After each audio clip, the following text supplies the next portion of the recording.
Hello everyone, it's me Hira Malik. Welcome back to a new vlog. Hope you are doing well. So guys, आज हमारा parcel आया था again क्योंकि ये हमने पहले एक यूज़ कर चुके थे और उसके बाद मतलब रिज़ल्ट ही इतने अमेजिंग थे कि हमने एक और प्रोडक्ट मंगवा लिया इसका। तो वो मैंने सोचा कि आप लोगों के साथ रिव्यू करती हूँ इसका कि ये कैसा रहा है, हमारा एक्सपीरियंस कैसा था इसके साथ। तो ये काफ़ी तरह के मतलब स्किन के टाइप की ना आई हुई हैं किट वगैरह बनी हुई हैं, जैसे एक्ने की अलग है, ग्लो के लिए अलग है, हर एक चीज़ के लिए अलग है। तो ये डार्क सर्कल वगैरह या कह लें पिंपल या कोई भी डार्क स्पॉट आपके रह जाते हैं, ये सब उनके लिए थी।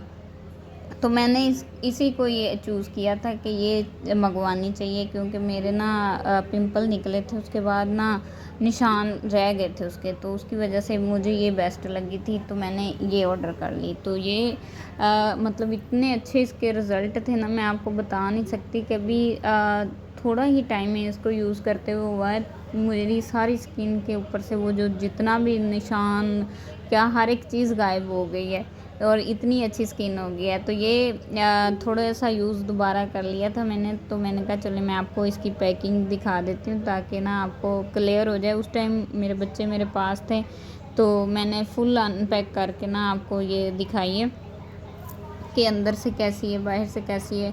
तो ये जो है ना ये जेल टाइप की तरह का है, मतलब अच्छा है। आप जब फेस पे लगाते हैं ना तो आपका शाइनी शाइनी सा फेस हो जाता है, बड़ा मतलब अच्छा लगता है, जैसे कहीं ग्लो नहीं आ गया होता है ऐसे करके आपकी स्किन पे ये हो जाता है। ठीक है, उसके बाद क्या उसको कहते हैं के फेस पे जो रिंकल्स से पड़ने शुरू हो जाते हैं उनको भी ये हाईलाइट करता है। ठीक है, मतलब वो लाइटन से हो जाते हैं। तो ये चार पांच चीज़ें हैं, टोटल पांच हैं इसमें। तो ना मतलब एक दिन में तो बंदा नहीं इतनी चीज़ें लगा सकता। तो आप मैं जैसे करती हूँ मैं आपको बता देती हूँ।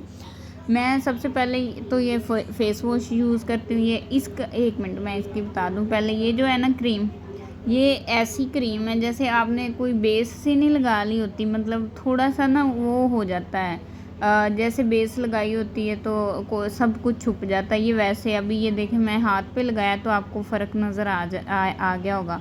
तो मैं सबसे पहले फ़ेस वॉश यूज़ करती हूँ, उसके बाद मैं आके ना फेस वॉश अच्छी तरह से लगा के उसको फेस वॉश करके आके जब ड्राई हो जाता है ना, फुल ड्राई हो जाता है फेस, तो फिर उसके बाद मैं टोनर लगाती हूँ।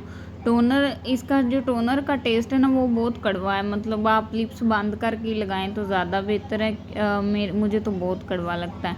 और टोनर लगाने के बाद वो थोड़ा आपने असल में टोनर जब लगाते हैं ना तो हाथ नहीं मारते अपने मुंह पे, बस लगा रहने देते हैं, वो खुद ही अब्जॉर्व हो जाता है आपकी स्किन में ना, तो आपने उसको नहीं छेड़ना।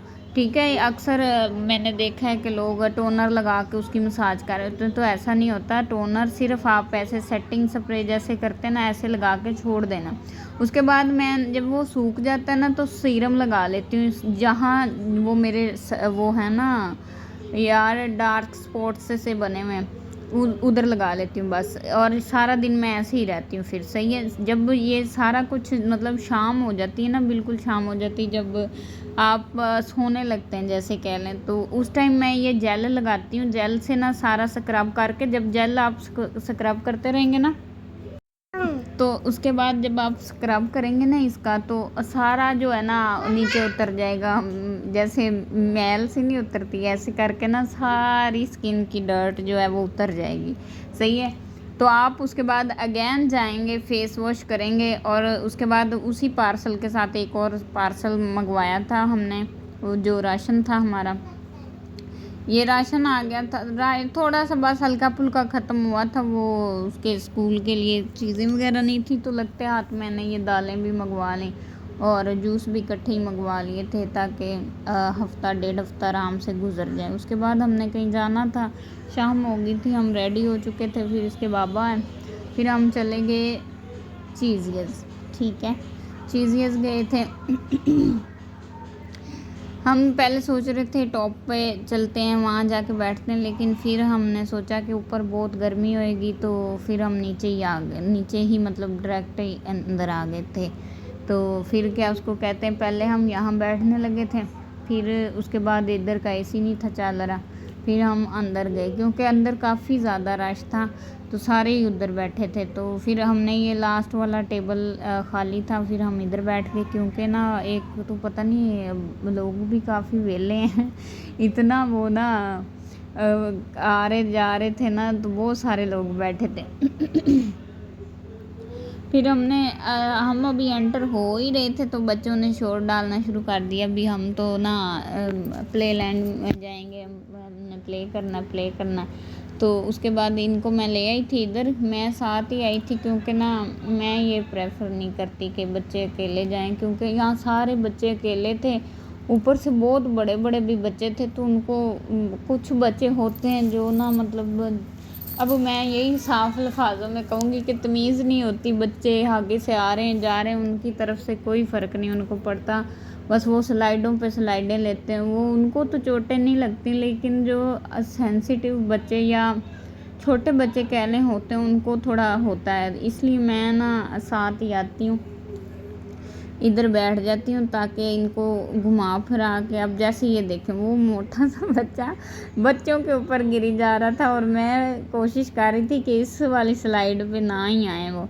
तो इनका ये जो ट्रैम्पोलिन था ये भी टूट चुका था, सही है, पहले ही अच्छा होता था, लेकिन अब इसमें काफ़ी चीज़ें मिसिंग हो गई हैं, जैसे ये वाला टूट गया। फिर एक ये जो वो मैरी गो राउंड सा है वो भी इनका हैक हुआ पड़ा, मतलब जाम हो गया जैसे कह लें।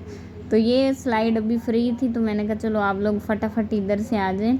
ये ऊपर से ट्यूब स्लाइड से होके ना ये जो जंगल जिम सी बनी हुई है उसमें से आए हैं, वो टॉप से सीधा उधर से निकल के ये रेड वाली स्लाइड पे से आए हैं, ठीक है। तो मैंने कहा चले आपको बता दूं, आप ये ना सोचते रहें कि ये कहाँ से आए हैं कहाँ से नहीं। तो हम ना इधर सारा इतना रश डाल गया था ना, मैं देख रही थी मेरे बच्चे कहाँ गए, तो फिर मैंने देखा तो ये साइड पे थे, फिर मैं इधर आ गई थी कि ताकि ना ये अच्छा है इनका ना, ये एक स्लाइड है सिंगल सी, ये किसी को ज़्यादा नज़र नहीं आ रही, और मैंने इनको बोला आप लोग ना इधर ही खेल लो ताकि इधर कोई नहीं आएगा, आप लोग इंजॉय करोगे। लेकिन कहाँ बच्चे सुनते, फिर हल्का फुल्का ये कह रहे थे हम इधर आएंगे, फिर हमने उधर जाना ही जाना है मम्मी, मैंने कहा ओके ओके जाओ जाओ जाओ। फिर इसके बाबा की कॉल आ गई थी और उन्होंने कहा था कि खाना आ गया है, आप लोग वापस आ जाएं। हमने बस पिज़्ज़ा लिया था, वो विंग्स थे और फ्राइज़ मंगाई थी जो कि अभी नहीं थी आई, और हम उसका ही वेट कर रहे थे कि फ़्राइज़ आ जाए तो फिर मैं बच्चों को डाल के दूँ। और हमने बच्चों को बांट लिया था कि मतलब हमेशा ही ऐसे होता है, बेटा उधर चला जाता है, बेटी इधर रह जाती है। और फिर मैंने अपनी बेटी को सारे पीसेस कर दिए थे छोटे छोटे ताकि वो इजी होके खा सके। मेरा बेटा ये प्रेफर करता है कि वो हाथ से खाए, तो हमने कभी फोर्स नहीं किया उसको कि आप अब ऐसे खाओ या वैसे खाओ, जैसे उसका दिल कर रहा है हम उसको वही कहते हैं कि चलो जैसे आप इजी हो वैसे खाओ। बेटी ऐसी नहीं है, बेटी खा लेती है। तो होपफुल व्लॉग अच्छा लगा।